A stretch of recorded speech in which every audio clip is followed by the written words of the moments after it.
نحمده ونصلي على رسوله الكريم أما بعد فأعوذ بالله من الشيطان الرجيم بسم الله الرحمن الرحيم ولا تكونوا كالذين تفرقوا واختلفوا من بعد ما جاءهم البينات صدق الله مولانا العظيم. درود شریف پڑھیں.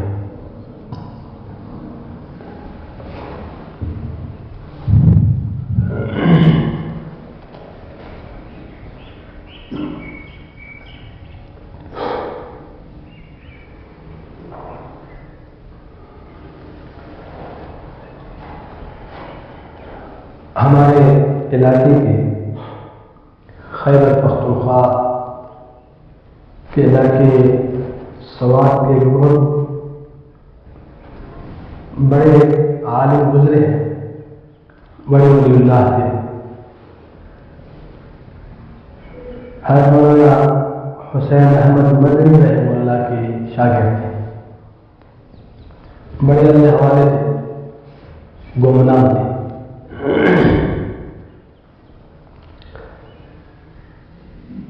مولانا فضل محمد سواتی رحمۃ اللہ علیہ سوات کے تھے. وہاں کے علاقے والے اس کو محتمل سر سے جانتے ہیں. اس کو مولانا فضل محمد سواتی رحمۃ اللہ علیہ کو مولانا عزیزالدین صاحب رحمۃ اللہ علیہ جو اصیل مالدہ ہے شیخ الہند رحمہ اللہ کے ساتھ مالدار میں رہے، وہ کہتے تھے فضل احد، فضل احد.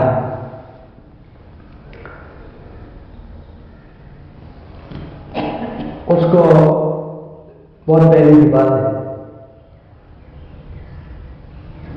کسی نے بتایا کہ والد صاحب سے متعلق کچھ بات کہی اس سے، جیسے کہ میں نے کل عرض کیا تھا. تو ان کے ایک دوست ہیں مولانا محمد امین شہید رحمۃ اللہ علیہ، جو پہلے حضرت یوسف بن نور رحمہ اللہ کے شاگرد تھے اور اسی کے زمانے میں بنور میں ناظر تھے، اور معارف سنن اور حدیث کے کام میں وہ اس کے ایک ہاتھ کھینچے.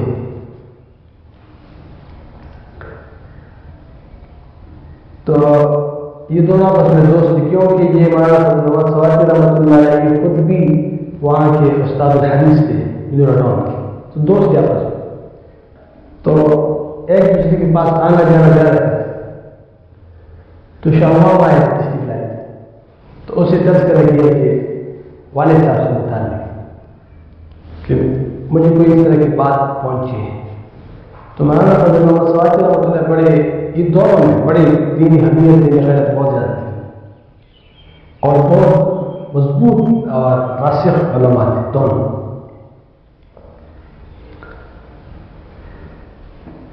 اس کا جو ہے ہمارے مولانا محمد شہید رحمۃ اللہ علیہ کا جو حدیث اس میں بہت بڑا مقام ہے.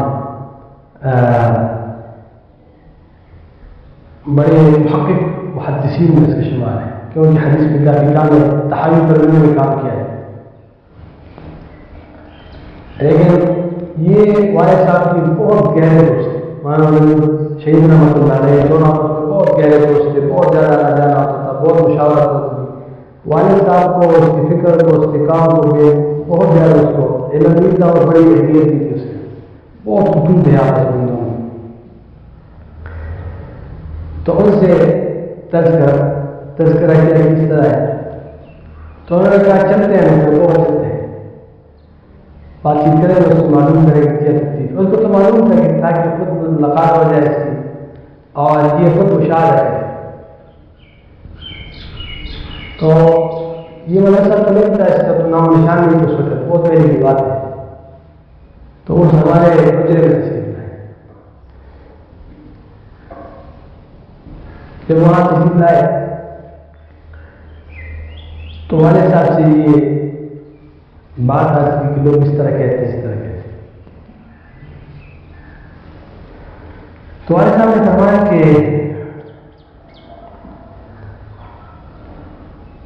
میں اپنا جو میرا خیال ہے یا فکر ہے کیا وہ میں عرض کرتا ہوں، آپ دیکھ لیں اس کو، اس میں جو غلطی ہو یا کمی کوتاہی ہو اس کی پھر اصلاح فرمائیں، کیونکہ دونوں ہمارے حساب سے عمر میں بہت بڑے تھے، دونوں اکابر. تو انہوں نے کہا کہ چند اصول ہے، اس پہ میں اسی کے مطابق کام کرتا ہوں. ایک تو یہ ہے کہ توحید کے پردے میں توہین ہو، توحید کے پردے میں توہین ہو. میں مختصر تشریح بھی کروں گا کیونکہ پھر بہت سارے ساتھی چلے والے ہیں، تو یہ جو بیچ میں تاخیر کا معاملہ ہے یہ سبق نہیں ہوا ہے، تو میں اس میں تھوڑی سی تشریح کروں گا، واقعہ میں بتاتا ہوں. تو مطلب یہ کہ انہوں نے اکابر کو نہیں کہنا پڑتا ہے مختصر، لیکن بعد میں تھوڑی سی تشریح عرض کروں گا ہر ایک ساتھ مختصر. توحید کی فرض میں کیا نہ ہو، توحید ہو. ظاہر بات ہے توحید تو تمام انبیاء علیہ السلام کی دعوت ہے، اور عقائد میں سے جو عقائد ہے اس میں امہات العقائد، شرک ناقابل معافی جرم ہے اللہ کے حضور. ان اللہ لا یغفر ان یشرک به ویغفر ما دون ذلک لمن یشاء. اور شرک کے بارے میں فرمایا کہ شرک ظلم عظیم، ظلم عظیم ہے. تو ظاہر بات ہے کہ اگر کوئی یہ مبارک محنت کرے کہ لوگوں کے دل میں اللہ تعالیٰ جل جلالہ کی وحدانیت، اس کے ذات و صفات اور غیر و سجد یقین، اور یہ آیت اللہ تعالیٰ جل جلالہ پر کامل توکل ہو، بھروسہ ہو، اس کے یہ یقین نصیب ہو، ایمان نصیب ہو، نفع و نقصان میں اس کو وہ جس کا کامل یقین ہو، اعتماد ہو کہ کون ہے اللہ تعالیٰ جو ذات ہے، مشکل کشا وہی ہے، حاجت روا وہی ہے، اور اس کی خوف اور طمع کا مرکز وہی ہے کہ العالمین. تو انبیاء علیہ السلام کی دعوت ہے. تو اس پہ اس دعوت میں، اس محنت میں، اس کوشش کا اگر شک کرنا بھی کفر ہے، اس کا انکار کرنا، اگر کوئی اس میں تنقید کرے تو وہ بھی کیا ہے، کفر ہے. توحید کی محنت میں کوئی بات کر سکتا ہے. اس پر تو اہل کتاب کو کہا جائے یا اہل کتاب تعالوا الی کلمۃ سواء بیننا وبینکم، تو اس میں دوسری رائے نہیں ہو سکتی. تو البتہ یہ ہے کہ ایسا نہ ہو کہ یہ مبارک محنت جو ہے انبیاء علیہ السلام کی محنت، اس میں دوسری چیزوں کا ایسا غلط آ جائے کہ وہ امت کو فائدہ کی بجائے نقصان پہنچائے. توحید آ جائے، وہ مبارک حس کیا، وہ اہل اللہ صلاحات کیا کہ وہ خود توحید کی مراد، وہ خود بردار. انہوں نے پوری زندگی اس لیے وقت کی تھی کہ لوگوں کے دل میں صرف ایک ہی اللہ. ابھی بعد کے لوگوں نے کی خرافات میں بول گئے تھے عیسیٰ علیہ السلام کی شخصیت کے ساتھ کوئی شرک کرے تو عیسیٰ علیہ السلام پوری زندگی توحید پر گزارے، اس کی یہ نہیں. تو لیکن اگر کوئی یہ کہے کہ اللہ پہ، شاعر اللہ پہ، انبیاء علیہ السلام پہ اس پہ کہ اس کے حق میں توہین کرے یا اس طرح کرے تو ظاہر بات ہے پھر یہ حدود سے تجاوز، یہ حدود سے تجاوز. تو پھر اس سے کیا ہوتا ہے، وہ جو محنت مبارک محنت کی توحید کی، تو اصل میں پھر لوگوں کو کیا ملتا ہے اس درس سے یا اس سبق سے یا اس بیان سے یا اس مجلس سے، اس میں توحید کی جراثیم ساتھ ہو جاتی ہے، تو خطرناک ہو جاتا ہے بیچارے کے لیے، وہ جری ہو جاتا ہے اہل اللہ پہ یا کافر پہ، اس طرح سلسلہ چلا جاتا ہے، تو بہت بڑا نقصان ہوتا ہے اس کا. تو نے کہا کہ میں یہ سمجھاتا ہوں کہ دیکھیں توحید تو بیان کرے، توحید کی محنت کرے، صبح و شام کرے، شرک شروع کو منع کرے، بدعات و فاسدوں کو منع کرے، لیکن کیا نہ کرے توحید نہ کرے، خالص پاک قرآن مجید کے طرز اور طریقے پہ کرے. بس وہ دیکھے عیسیٰ علیہ السلام کو اپنا مقام دیا، اس کے معجزات بیان کرتے ہیں، لیکن کیا نہیں کرتے، وہ اس کا مقام الگ ہے، لیکن اس کی جو عبدیت ہے اللہ کے بندے ہیں تو وہ الگ بیان کرتے ہیں. اور ہماری دوسری بات یہ ہے کہ عقیدت اور محبت کے پردے میں شرکیہ عقائد اور اعمال سے بچنا ہے۔ ایک یہ میں سمجھاتا ہوں، بتاتا ہوں، لوگ کہتا ہوں اور لکھی کتابیں بھی لکھی ہے اس پر کہ عقیدت اور محبت یہ حدود میں ہو، شریعت کے حدود میں ہے، شریعت سے تجاوز نہ ہو۔ اس میں ایسا نہ ہو کہ اس میں ہم غلو کریں۔ ظاہر بات ہے کہ عقیدت اور محبت نبی کریم صلی اللہ علیہ وسلم کی عقیدت اور محبت تو شرط ایمان ہے، لیکن اگر عقیدت اور اس میں غلو کی جائے تو یہی کا شرک بھی ہو جاتا ہے، پھر بدعات بھی شروع ہوتے ہیں، پھر خرافات بھی شروع ہوتے ہیں۔ عقیدت اور محبت میں معیار صحابہ کرام رضوان اللہ علیہ اجمعین اور ہمارے جو فقہ میں جس حد تک ہمیں اجازت دی ہے اس حد تک جائز ہے، آگے بھی ہم نہ جائز ہے۔ جو انتہائی تعظیمی اعمال ہے، سجدہ ہے، رکوع ہے، نظر ہے، تو کسی کے نام قربانی ہے وغیرہ، سب کیا ہے؟ یہ پیکیا ہے جو حدود سے تجاوز ہے اور عنوان ہے عقیدت محبت۔ تو دوسری بات یہ، اور تیسری بات یہ بتاتا ہوں، لوگوں کو سمجھاتا ہوں جو خانقاہ میں آتا ہے، جو ویسے مریدین ہوتے ہیں، اس کو یہ بتاتا ہوں کہ بھائی دین کو کسی دین کے زندگی شعبے ہے اس کو تقابل انداز میں پیش رکھیں، تقابل انداز میں بیان رکھیں۔ دین کے کوئی شعبہ دوسرے شعبے کا نہ بدل ہے نہ مقابل ہے، تو یہ سکھاتا ہے، کیونکہ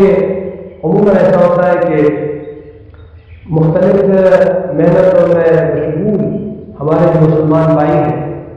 وہ کبھی کبھی اپنے شعبے سے متعلق جس میں وہ خدمات انجام دے رہے ہیں، جس میں اس کی صلاحیت صرف ہو رہی ہے، جس میں اس کا وقت لگ رہا ہے، جس میں اس کو پیسے لگ رہے ہیں، انسان کا ایک مزاج ہے،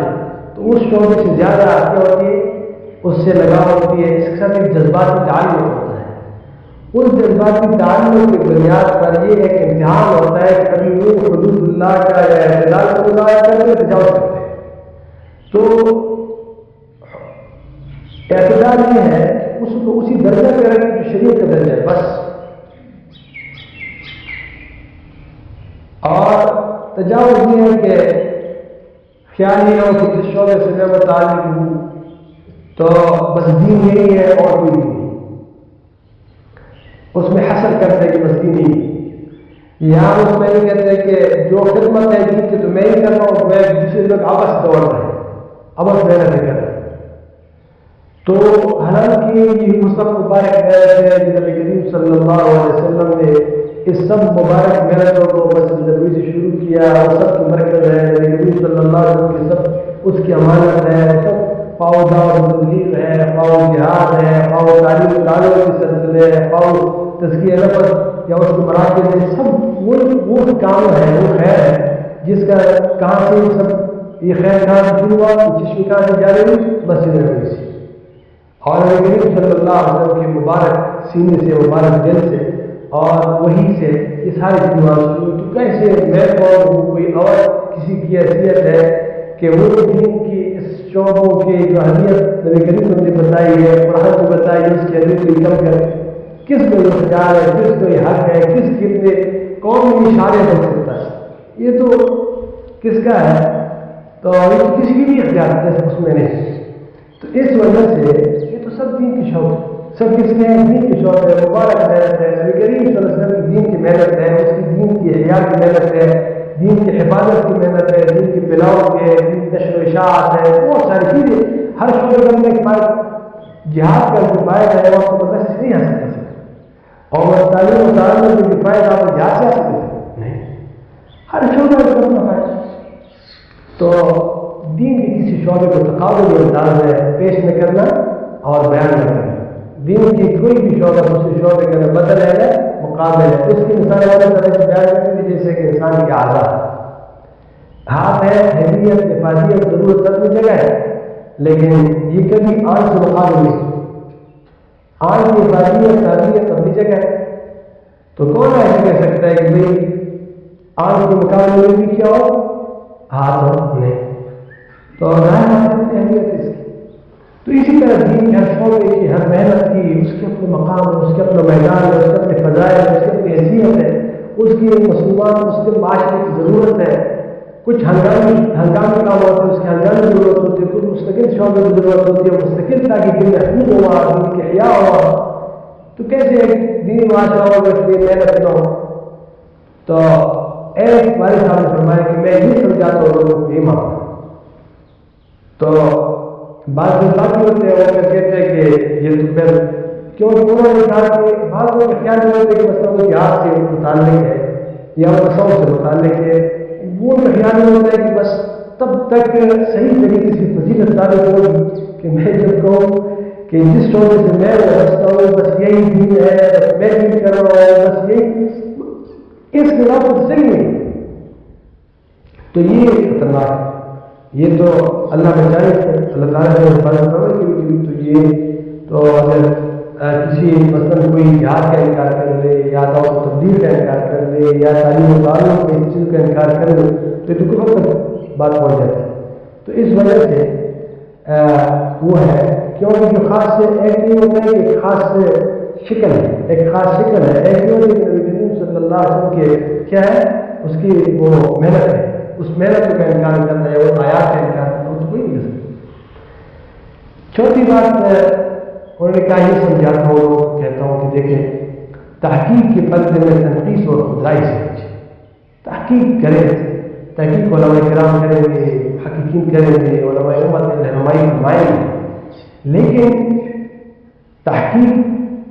میں ایسا نہ ہو کہ اتنے خدائی ہم شکار ہو جائیں، اپنے رائے کو اتنی اہمیت دے دے کہ جیسے کہ قرآن اور حدیث کہ میری رائے کے مقابلے میں کوئی رائے پیش کرے تو وہ ہم سے حاضر نہیں ہوتا اور ہم کہتے ہیں کہ یہ تو جیسے جو کافر ہے. کوئی اور غلطی نہیں ہے، غلطی صرف یہ غلطی ہے کہ آپ کی رائے کے خلاف رائے بس. تو بھائی آپ کی رائے میں قرآن میں کیا ہے نہ حدیث، اتنی اہمیت اپنے رائے کو.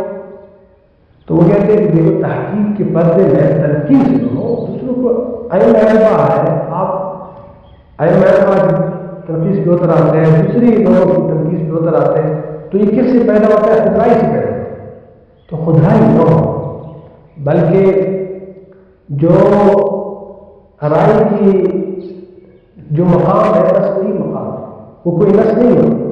وہ رائے نہیں. تو بہرحال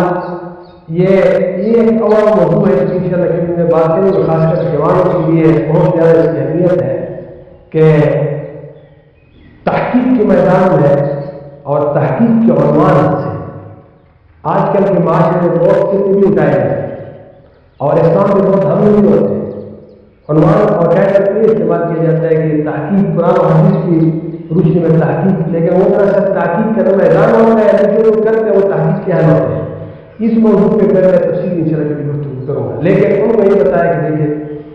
ایک یہ سمجھاتا ہوں کہ تحقیق کے پردے میں تنقید اور خدائی کو ہوتی ہے. تو جب یہ چار بات والے صاحب نے بتائی محمد سواتی رحمۃ اللہ علیہ، وہ تو بڑے گہرے عالم تھے، انہوں نے کیسا کہا کہ الہام نزول ہے. یہ کیا ہے؟ یہ الہام نزول ہے. یہ اللہ تعالیٰ کے نجات ہے اپنے خاص بندے پر جو اس امت کا جو مرض ہے وہ بھی کون سی اس کا علاج بھی ہوتا ہے. یہ مرض یہ ہے مرض معاشرے میں سب اس مرض کا شکار ہے اور یہ بیٹھیا ہے اس کا علاج، کیونکہ اگر یہ چار دروازے بند کرے تو اختلافات ختم. امت میں جو اختلافات ہے سب اختلافات ختم ہو جائیں گے. اور اگر توحید کے پردے میں توحید نہ ہو، عقیدت اور محبت کے پردے میں شرک کے اعمال نہ ہو، یہ نہ ہو، اور دین کی شعبے کو تقابلی انداز میں کوئی نہ بیان ہے اور تحقیق کے پردے میں تنقید اور خدائی کی لڑائی جھگڑے کا ہے، سارے دروازے بند ہو گئے اختلافات اور سارے جو آگ لگی ہے معاشرے کو ختم. تو اسی پہ الحمدللہ پہلے وہاں سے لے کر 26 سال سے یہاں سے ہو گئے اور اس سے پہلے 10 سال بعد 36 سال 40 سال اسی پہ لگے رہے، لوگوں کو سمجھاتے رہے، بتاتے رہے اور تحریرات میں بھی ہے، بیانات میں بھی ہے، اجتماعات میں الحمدللہ بھی فضا بن رہی. اللہ تعالیٰ کا شکر ہے. ابھی وہ نہیں ہے جو پہلے ہوتا تھا اس طرح نہیں ہے الحمدللہ. اللہ تعالیٰ کا لاکھ شکر ہے، اس محنت کی بہت برکت ہے. تو انہوں نے کہا بہت خوش ہو گئے، ظاہر بات ہے وہ تو اسی طرح کام کو چاہتے تھے کام. تو پھر اس کے بعد بہت خوشی ہوئی، بہت مطمئنی ہوئی اور یہ بھی فرمایا اور الحمدللہ یہاں کا یہ جو یہاں خانقاہ کا یہ ایک اہم سبق ہے، کیا ہے اہم سبق ہے، تو ہم سب اس کو سیکھ، خاص کر جو چلنے والے میں درخواست کرتا ہوں، چلنے والے کمر پیش کے وقت لے آئے ہیں کہ یہ پیغام ساتھ لے جائے، یہ پیغام ساتھ لے جائے، دوسروں تک پہنچائے۔ ابھی ظاہر بات ہے کہ نیا نسل ہے، نئے لوگ کا زمانہ ہے، سب سمجھانا ہے، سب کو سمجھانا ہے، ابھی تو نئی ہر وقت نئی فصل آ رہی ہے، تو انشاءاللہ جو نئی لوگ اس تک یہ بات پہنچے گی اور وہ اس کی پیروی ہوگی، وہ اس میں اس نظر ہوگی، وہ پیر دین کی تمام محنتوں کی قدر کرے، دین کی تمام شعبوں کی قدر کرے، اس میں جو مصروف لوگ ہیں اس کی زیادہ اہمیت اور قدر ہوگی۔ اللہ تعالیٰ جل جلالہ ہمارے دل میں بھی تمام جتنے بھی شوق ہے اس کی قدر بتائیں اور اس کی قدردانی کی توفیق عطا فرمائے۔